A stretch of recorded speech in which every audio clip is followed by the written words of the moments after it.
La fogata ancestral, de Javier Añandón Achincay, cultor barí. Para aquella época ancestral, la antigua civilización del pueblo barí había alcanzado un nivel espiritual muy alto. Al aproximarse la época de verano, los sabios solían reunirse a la llegada del encuentro de los saberes, en el espacio donde se formaban las entrecruzadas trincheras llamadas Saymayichique, lugar propicio para construir una inmensa fogata comunal, para armonizar la ceremonia de sanación y purificación.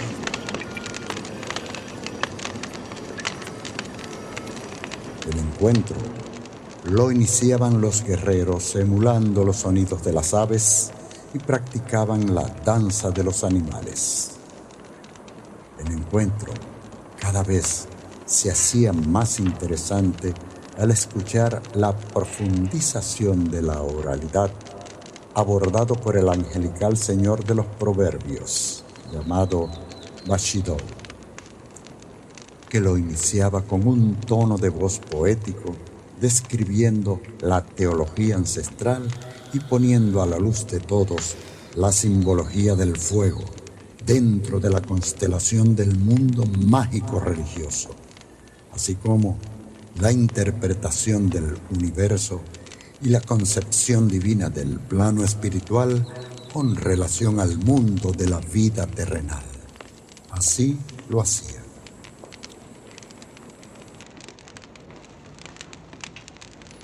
Luego de esto, el gran señor dirigía su mirada sobre las alturas de las montañas y observaba la formación del imponente horizonte, donde los guerreros construían una segunda fogata astral para el señor.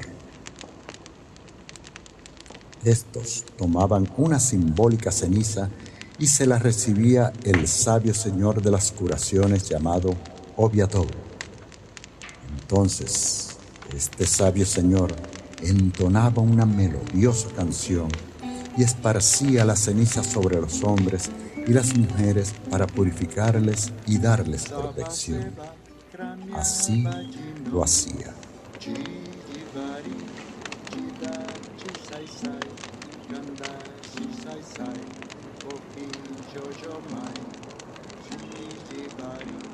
Luego, tomaba las distintas formas de flechas y las preparaba bajo el fuego para perfeccionarlas y conjurarlas.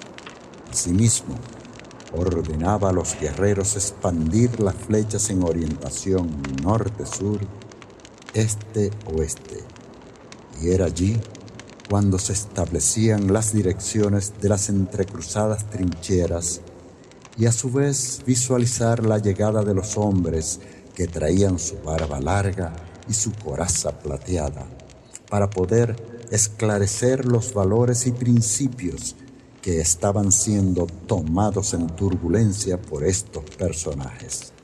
Así lo hacían. En el lugar levantaban una cruzada de las entretejidas formas de flechas y construían una tercera fogata astral.